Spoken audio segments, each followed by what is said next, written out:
Hello everyone, welcome to Hollywood. My name is Himanshu Sharma और मैं आप लोगों का जेआईबी मेंटोर। जैसे कि आप सभी को पता है, लास्ट जो हमारा मई एग्जामिनेशन का जो साइकिल था उसमें हम लोगों ने स्टार्ट की थी समरी सेशन।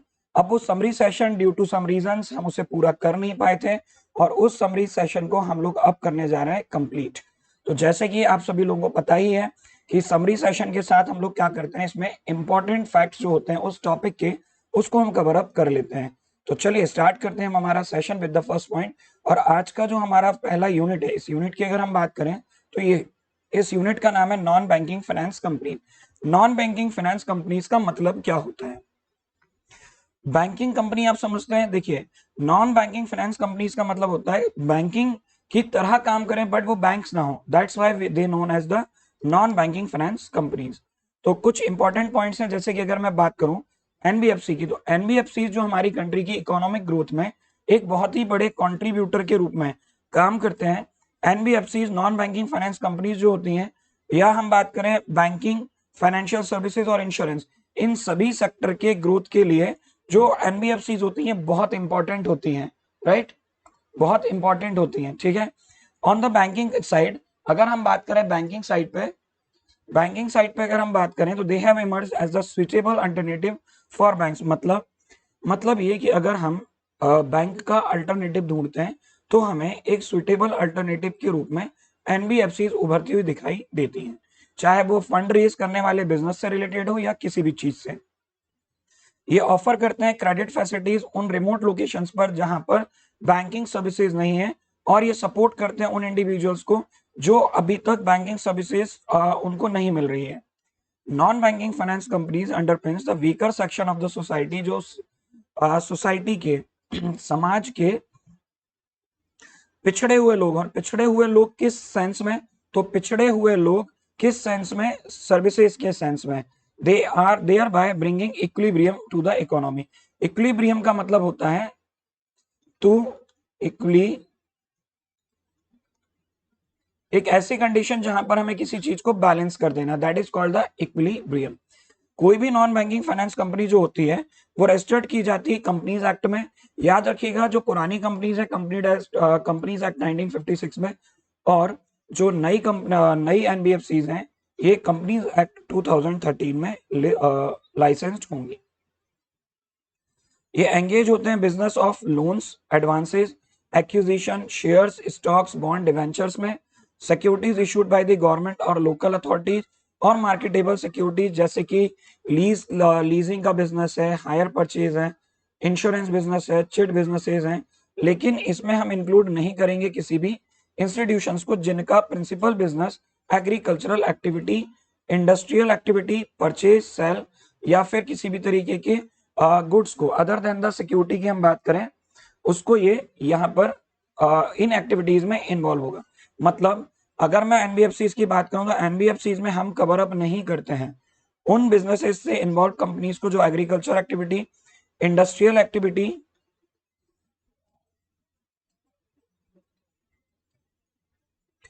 परचेज और sale of any goods other than the securities, और किसी भी तरीके की services, sale, purchase, construction of immovable property में इन्वॉल्व है, उसे हम यहाँ पर एनबीएफसी में कवर अप नहीं करेंगे, राइट?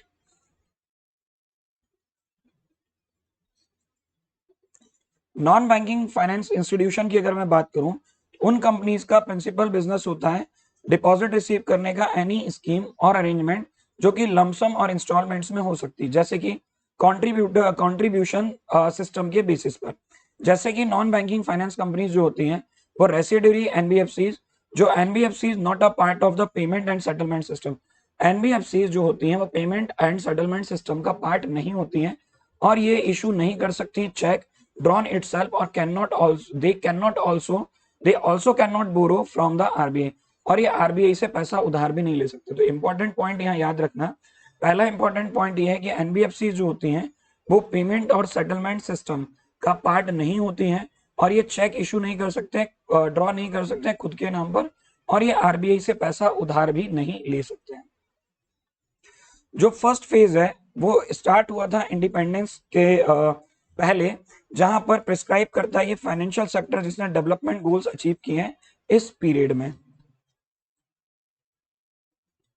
सेकेंड फेज की अगर हम बात करें तो वो लेट 1960s में स्टार्ट हुआ एनबीएफसीज का, जब 1969 में लीड बैंक स्कीम को इंट्रोड्यूस किया गया था by the RBI. Starting of a process district credit plans और कोऑर्डिनेट किया अमंग द डिफरेंट, अलग अलग जो फाइनेंशियल इंटरमीडिएरीज थी उन्होंने मिलकर के इसमें कोऑर्डिनेट किया। It was during the same time में एक चीज और देखने को मिली, जब हम लोगों ने इंडिया में 19 जुलाई 1969 में 14 कमर्शियल बैंक्स का नेशनलाइजेशन हुआ। तो ये सेकंड फेज की बात हुई। और जो थर्ड फेज है, जो तीसरा फेज है हमारे डेवलपमेंट ऑफ एनबीएफसीज का, उसमें हमें क्या देखने को मिलता है? उसमें हमें देखने को मिलता है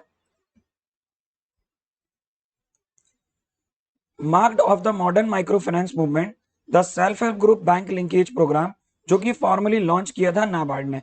और ये आपको पता ही होगा, self help group bank linkage programme में सेल्फ हेल्प ग्रुप्स को हम क्या करते हैं? लोन प्रोवाइड करते हैं और फाइनेंशियल असिस्टेंस प्रोवाइड करते हैं through the bank, so that the self help group जितने भी हैं वो सभी सेल्फ हेल्प ग्रुप बहुत अच्छे से काम कर सके, राइट। चलिए आगे चलते हैं। और इसकी जो गाइडलाइंस है बैंक्स की फाइनेंसिंग सेल्फ हेल्प ग्रुप्स को, ये पायलट प्रोजेक्ट के रूप में शुरू किया गया था, जिसमें 500 सेल्फ हेल्प ग्रुप्स को एक साथ बैंकिंग सिस्टम के साथ जोड़ा गया था। अब हम बात करते हैं इवोल्यूशन ऑफ एनबीएफसी की इंडिया में। इवोल्यूशन का मतलब है कैसे भारत में एनबीएफसी की शुरुआत हुई और कैसे एनबीएफसी धीरे धीरे आगे बढ़ पाई हमारे देश में। जो एनबीएफसी होती है कमेंस करते हैं ऑपरेशन एक छोटे रूप में इन द 1960s 1960 में as an alternative for the savers and the investor. Savers का मतलब है वो लोग जो पैसा इकट्ठा करते हैं और इन्वेस्टर्स जो लोग पैसा इन्वेस्ट करते हैं। तो सेवर्स एंड इन्वेस्टर्स 90% केसेस में सेम ही होते हैं। तो सेवर्स और इन्वेस्टर्स के बीच में क्या करना? अल्टरनेटिव, जिनकी फाइनेंशियल नीड्स है और वो सफिशिएंटली नहीं कर पाते हैं फुलफिल बैंकिंग सिस्टम से, तो वो एनबीएफसी से अपनी फाइनेंशियल नीड्स को फुलफिल कर सकते हैं। इस एम के साथ, इस ऑब्जेक्टिव के साथ इंडिया में एनबीएफसी की शुरुआत की गई थी।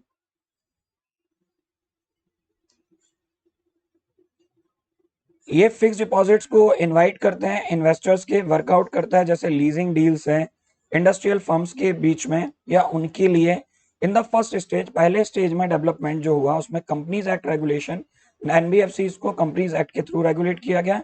The unique and complex nature of operation and with financial companies acting as financial intermediaries, there was a call for the separate regulatory mechanism. मतलब जब शुरुआत में देखा गया कि एनबीएफसी को चलाया जा रहा है, तो आगे चल के ध्यान में ये रखा गया कि एनबीएफसी के लिए हमें एक अलग से रेगुलेटरी सिस्टम मैकेनिज्म की रिक्वायरमेंट होगी, सो दैट हम एनबीएफसी को सही तरीके से रेगुलेट कर सकें, ताकि किसी भी तरीके की पॉलिसी, किसी भी तरीके के रूल्स और रेगुलेशन को हम बनाएं जो कि इंडिविजुअली और सेपरेटली एनबीएफसी को रन करने के लिए ही हो। हैंस चैप्टर थर्ड बी, आपको पता होगा आरबीआई में चैप्टर्स हैं, तो chapter third B of the RBI act 1934 इसमें असाइन करता है आरबीआई को कि जो लिमिटेड अथॉरिटी है रेगुलेट डिपॉजिट टेकिंग कंपनीज की। मतलब एनबीएफसी जो होती है वो दो टाइप की होती है, ऐसे देखा जाए तो एनबीएफसी डिपॉजिट एक्सेप्टिंग एनबीएफसी और नॉन डिपॉजिट एक्सेप्टिंग एनबीएफसी। तो जो डिपॉजिट एक्सेप्टिंग एनबीएफसी होती हैं वो डिपॉजिट एक्सेप्ट करती हैं, और non deposit accepting NBFC investment वगैरह टाइप के जो बिजनेस होते हैं उनमें इन्वॉल्व होते हैं। तो RBI has initiated measures to regulate the NBFC sector. तो जो एनबीएफसी सेक्टर है उसको रेगुलेट कौन करेगा? तो उसको रेगुलेट करेगा आपका आरबीआई। और आरबीआई डायरेक्ट करता है hire purchase lease companies, lease companies could accept deposit to extent of their net on fund as per the key recommendations of the James S Raj study group. अब आपको याद रखना है कि यहाँ पर जो रिकमेंड किया था और जो डायरेक्ट किया है आरबीआई ने परचेज और लीजिंग बिजनेस को, वो यहाँ पर James S Raj study group की रिकमेंडेशन, जो कि 1975 में उन्होंने इसको रिकमेंड किया था। So NBFCs were also required to maintain liquid asset. Liquid assets का मतलब होता है the assets which can be converted into cash form और directly in the liquid form. For example the gold, gold is the liquid asset, we can convert it into cash at any time anywhere। so ऐसे asset जो कि liquid form में convert हो सकते हैं directly, उन्हें हम liquid assets बोलते हैं। तो यहाँ पर एनबीएफसीज को भी लिक्विड एसेट्स मेंटेन करके रखना पड़ता है अपने पास में। 1980 से 1990 के बीच की अगर मैं बात करूं यहाँ, तो NBFCs with their customer friendly reputation, it means कि जो एनबीएफसीज हैं, कस्टमर फ्रेंडली रेपुटेशन का मतलब होता है कि एनबीएफसीज के जो कस्टमर है उनके हिसाब से, उनके जो उनको सुइटेबल हो उसके हिसाब से ये क्या करेंगे, अपने सारे सर्विसेज और प्रोडक्ट्स को लॉन्च करेंगे, सो दैट ये कस्टमर फ्रेंडली होना चाहिए और होगा। तो उस रेपुटेशन को ये मेंटेन करके चलेंगे। और आगे चल के इन्होंने क्या किया, बहुत बड़े लेवल पर बड़े नंबर ऑफ द इन्वेस्टर्स को यहाँ अट्रैक्ट किया। The number of NBFCs rose swiftly from the mere 7,000 in the 1981।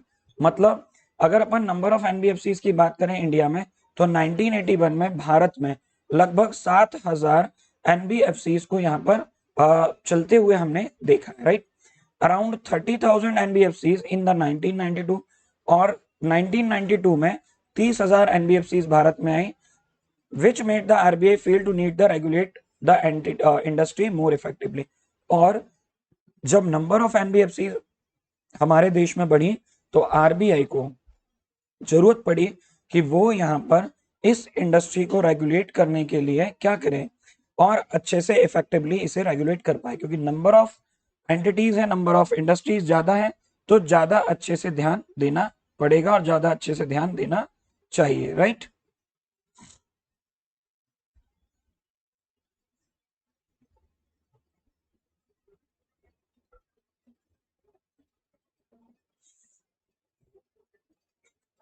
In 1992, RBI constituted a committee that is headed by Mr. A.C. Shah, former chairman of Bank of Baroda, to suggest a measures for effective regulation of the industry.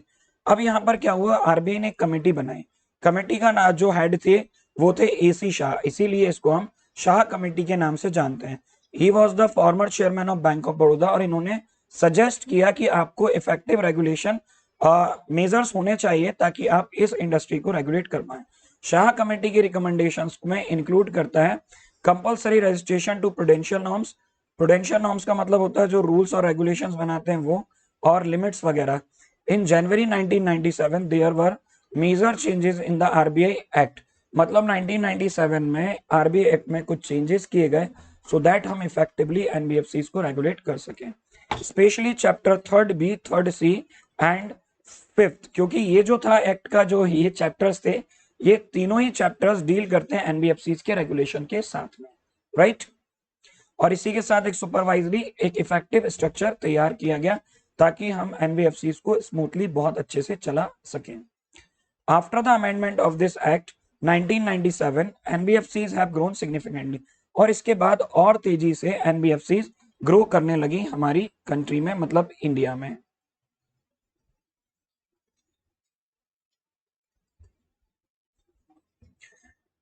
In terms of the operations, range of the instruments, market, product, technology, advancement, etc. During the last 20 years, NBFC have gained prominence and added depth to the financial sector. मतलब last कुछ 20 सालों में, पिछले कुछ 20 सालों में देखा गया है कि बहुत तेजी से ये जो फाइनेंस सेक्टर है इसमें बहुत तेजी से बढ़ गया आपका कौन सा, एनबीएफसी। अगस्त 2016 में गवर्नमेंट ऑफ इंडिया ने गो अहेड किया, किसको आगे बढ़ाया, एफडीआई को बढ़ाया अंडर द ऑटोमेटिक रूट, मतलब foreign investors can also invest in the NBFC. तो हमारी कंट्री में जो एनबीएफसी है उसमें फॉरेन इन्वेस्टर्स भी अब इन्वेस्ट कर सकते हैं।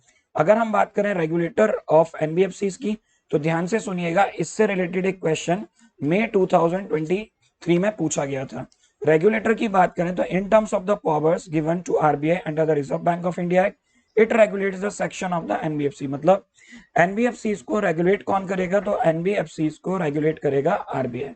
However, in order to obviate dual regulation, certain categories of the NBFCs mentioned below, which supervised and regulated, are exempted from the requirement of registration with RBI। मतलब कुछ ऐसी एनबीएफसीज होंगी जिनको रेगुलेट करेगा आरबीआई, बट कुछ ऐसी NBFCs भी होती है जो एग्जाम्प्टेड है, मतलब उन्हें आरबीआई से रजिस्ट्रेशन कराने की कोई जरूरत नहीं होती है। जैसे कि venture capital funds, merchant banking companies, stock broking companies, ये रजिस्टर्ड होंगी किसके पास में, सेबी के पास में। तो दे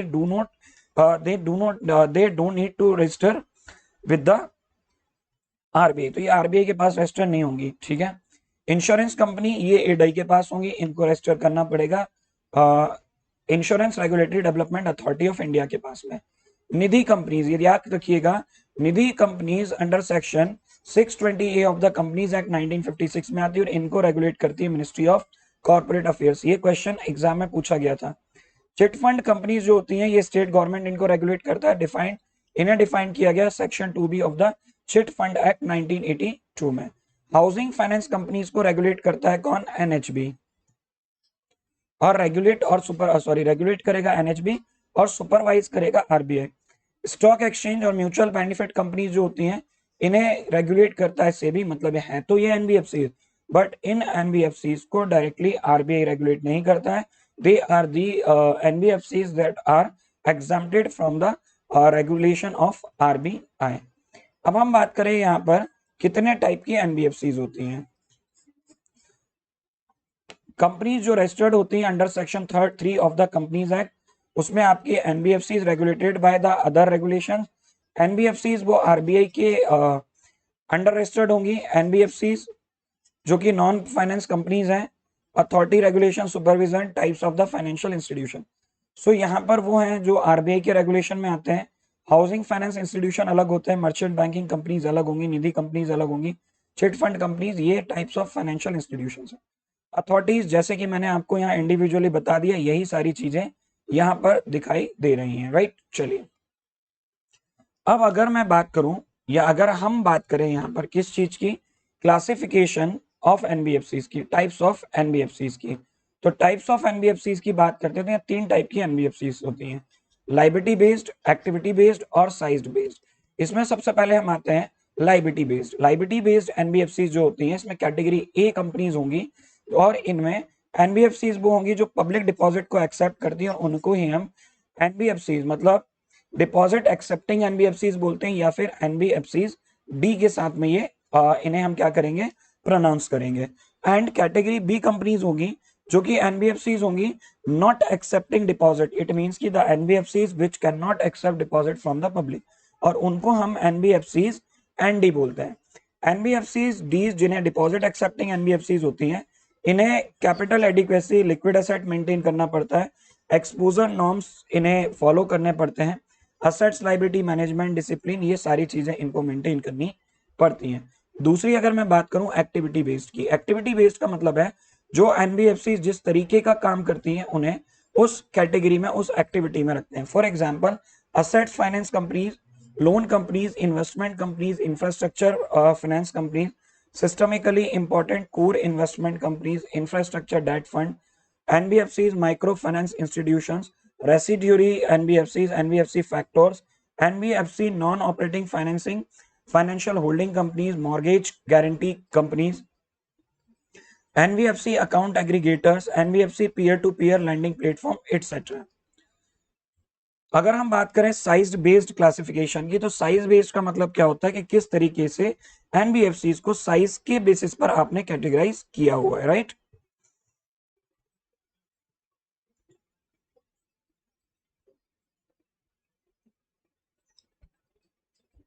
चलिए आगे देखें।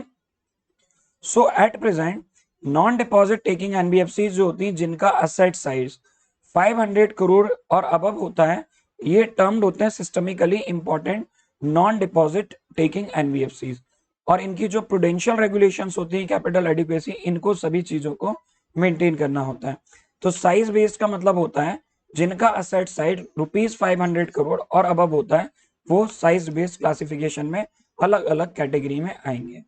अब अलग से अगर अपन बात करें टाइप्स ऑफ NBFCs की, जो कि ऑपरेशंस के कैरेक्टरिस्टिक्स और ऑपरेशंस के बेसिस पर होती हैं, तो उसमें कौन कौन से टाइप की NBFCs होंगी, देखिए। डिपॉजिट टेकिंग NBFCs जो कस्टमर के डिपॉजिट को एक्सेप्ट करेंगी, assets finance companies, loan companies, core investment, infrastructure finance company, infrastructure debt finance company, NBFC micro finance institution. So ये इतने टाइप की NBFCs यहाँ पर हमें देखने को मिल जाएंगी। चलिए इसी के साथ मैं ये समरी को कंप्लीट करूंगा, और समरी को कंप्लीट करने के पहले मैं आपको बता देता हूं अक्टूबर 2023 के लिए हमारे काफी सारे बैचेस ऑलरेडी लॉन्च हो चुके हैं। JIB सिलेक्शन बैच अक्टूबर नवंबर 2023 के लिए लॉन्च हुआ है। ये JIB का इंग्लिश मीडियम बैच है, इसमें आपको चारों सब्जेक्ट मिलेंगे। ये बाइलिंगुअल बैच है, इसमें मैं आपको 2 सब्जेक्ट यानी कि IEIFS और PPB पढ़ाऊंगा। JIB सुपर एलिट बैच का मतलब होता है इस बैच में हमारे जितने भी कोर्सेज हैं उन सभी कोर्सेज का एक्सेस आपको मिलेगा। मतलब JIB 2023 के जितने भी कोर्सेज हैं, जितने भी टेस्ट हैं, चाहे वो क्रैकर बैच हो या कोई भी बैच, जो अपकमिंग बैचेस होंगे वो सभी बैचेस आपको एक्सेस होंगे इस सुपर एलिट बैच में, राइट। इसके अलावा अगर हम बात करें, ये टेलीग्राम चैनल की लिंक्स हैं। ये मेरा पर्सनल टेलीग्राम चैनल है, इसको आप लोग ज्वाइन कर लीजिएगा। यहाँ पर मैं सारी पीडीएफ आपको प्रोवाइड करूंगा। ये मास्टर बैचेस हैं, इंडिविजुअल सब्जेक्ट के कोर्सेज अगर आपको चाहिए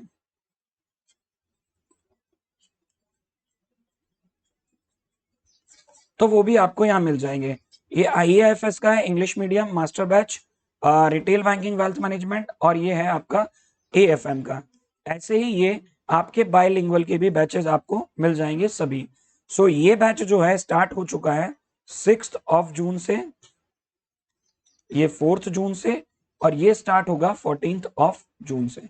अगर आप इनमें से किसी भी बैच में एनरोल करना चाहते हैं तो यूज कीजिए कोड हिमांशु और पाइए up to 55% discount Oliveboard के सभी कोर्सेज पर। तो जाइए और जल्दी से ऑलिव बोर्ड में एनरोल कीजिए और हमारे न्यू बैचेस में आप आ जाइए। इसके अलावा एक महा पैक जिसे हम क्या बोलते हैं मेगा क्रैकर बैच, जिसमें आपको JIB और CIB का सुपर एलिट कॉम्बो मिलेगा, सुपर एलिट कॉम्बो होगा। अगर ये बैच आप लेते हैं तो इसमें JIB के जितने भी बैचेस हैं और CIB के जितने भी बैचेस हैं वो सभी बैचेस का एक्सेस आपको मिलेगा जब तक आपके कोर्स की वैलिडिटी रहेगी। तो जल्दी से जाइए और एनरोल कीजिए किसी भी बैच में बाय यूजिंग कोड हिमांशु। तो यहाँ पर मैं सेशन को एंड करूंगा और मुझे लगता है आप सभी लोगों को जो भी चीजें मैंने यहाँ बताई हैं वो सभी चीजें आपको पसंद आई होंगी। अगर आपको वीडियो अच्छा लगा है तो लाइक कीजिए, शेयर कीजिए, and do not forget to subscribe the channel and also hit the bell icon, so आपको हमारे सभी वीडियोस के अपडेट ऑन टाइम मिलते रहें। Thank you so much for joining the session. हम आपको मिलेंगे नेक्स्ट सेशन में।